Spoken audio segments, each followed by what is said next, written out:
Hello, I'm Peter Costanzo, Director of the Rare Book Department here at Doyle. Today I'd like to speak to you about an upcoming lot in our September 30th Fine Literature Auction. It is a wonderful copy of the first edition of Walt Whitman's Leaves of Grass. This is a very fine copy of the first edition of Walt Whitman's Leaves of Grass, printed and bound by hand in Brooklyn, New York in 1855. A work of towering importance in world literature, it has been described as America's second Declaration of Independence. The present example is one of a small group of special copies prepared by Whitman to be sent to London.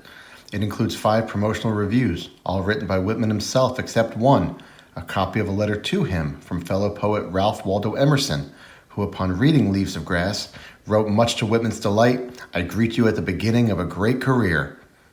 Let's listen to the opening lines of Leaves of Grass.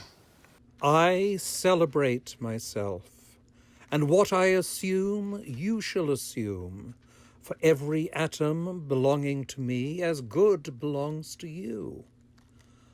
I loaf and invite my soul. I lean and loaf at my ease, observing a spear of summer grass. Houses and rooms are full of perfumes. The shelves are crowded with perfumes. I breathe the fragrance myself, and know it and like it. The distillation would intoxicate me also, but I shall not let it. As you just heard, Whitman's poetry is a celebration of humanity. The first edition of Leaves of Grass prints 12 poems, here untitled, later to be known as Song of Myself and I Sing the Body Electric. Whitman revised Leaves of Grass multiple times, and the group of poems reached 400 by the end of his life. While not named on the title page, a portrait frontispiece shows Whitman at 37, exuding confidence as he faced the early camera that made the photograph from which the engraving was made. Critics described him as a loafer with a slanted hat and without suspenders, his stance sensual and repulsive. Others praised the portrait for depicting the everyman of the poem, the carpenter, builder, mason, the mechanic. But Whitman celebrated it as natural, honest, easy, as spontaneous as you are, as I am, this instant, as we talk together. The first edition is an important historical artifact, also for how it was made. Whitman found no willing publisher for this unusual group of poems and undertook to self-publish, convincing a Brooklyn printer of legal documents to print it on off hours. Whitman designed the text and binding and assisted the printers in setting the type, a skill learned in his newspaper days. No 19th century poet played as important a role in the printing of their most important work. In all, 795 copies of the first edition of Leaves of Grass were printed, and today only 7 other copies prepared by Whitman to be sent to London are extant.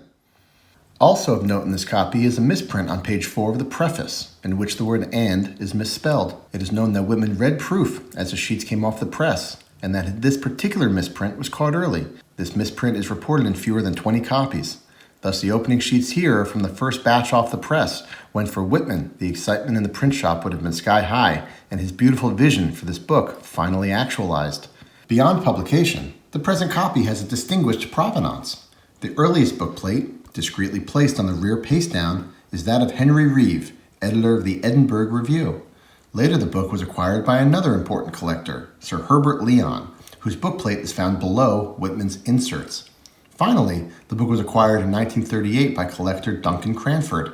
The volume graced his shelves among other 19th and early 20th century literature until his death in 1985. Cranford has penciled and signed a short note to the verso of the front free end paper, and the book has descended in his family.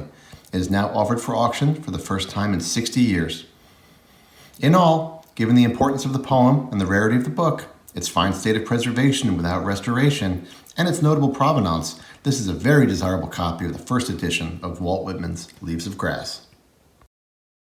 Walt Whitman, an American, one of the roughs, a cosmos, disorderly, fleshy and sensual, eating, drinking and breeding, no sentimentalist, no stander above men and women or apart from them, no more modest than immodest.